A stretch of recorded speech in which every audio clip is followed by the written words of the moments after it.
Dear war veterans, Mr. President, Mr. Prime Minister and spouse, Mr. Mayor and spouse, friends, it is a great honor for me to attend this ceremony, held to dedicate a monument to the heroic defenders and residents of Leningrad. We are unveiling this monument ahead of the events that have special significance for our countries and nations. One of the most dramatic and heroic moments in the history of World War II ended on January 27, 1944. The siege of Leningrad was finally lifted. Exactly 1 year later, my colleagues already spoke about this here. On January 27, 1945, the Red Army liberated the prisoners of one of the largest Nazi death camps, Auschwitz. This day is now International Holocaust Remembrance Day. There are many examples known throughout history of incredible stamina, sacrifice, and horrible human tragedies. But it is impossible to compare the siege of Leningrad and the Holocaust with anything else. The sacred memory and the martyrdom and courage of millions of people, incomprehensible losses, privations and heroism, and our common fair anger at what the Nazis did is passed on from one generation to the other.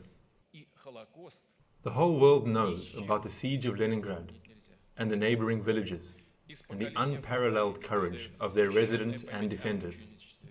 But no documents, stories, or diaries can describe what the people went through at the time. My colleagues have just spoken about this. For me, these are no mere words.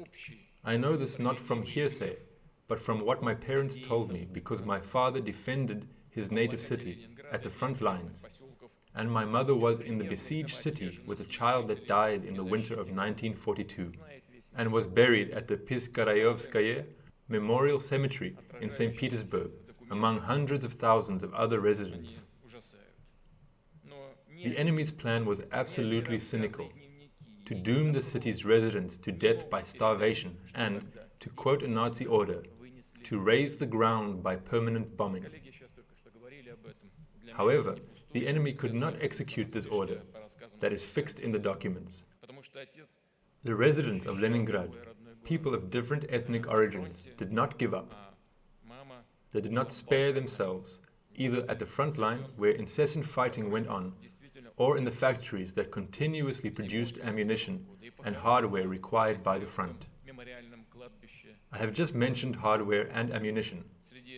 I did not know this while looking through documents several days ago.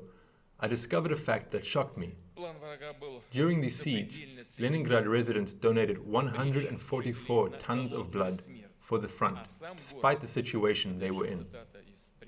Deprived of food, light, and heating, they continued working in hospitals and being involved in art, science, and education, and by sacrificing themselves, they saved the great city for generations to come. Invincible Leningrad has become a true legend, while the grandeur and the strength of mind of its residents and their faith in victory has become the acme of human dignity.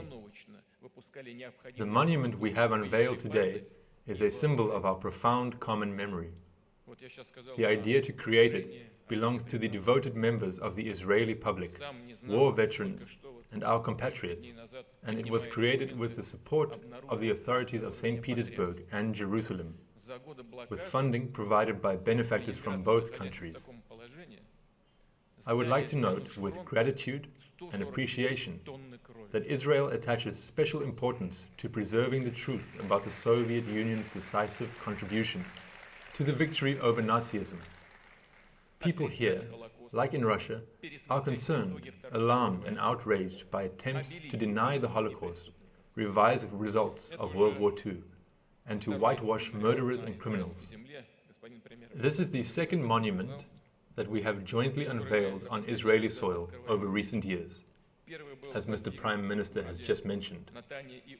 The first monument was erected in the city of Netanyahu and immortalized the memory of the feats of valor committed by Red Army officers and men, An honest and utterly respectful attitude to Soviet soldiers has found reflection in the displays at the Yad Vashem Memorial to European Jewish Holocaust victims.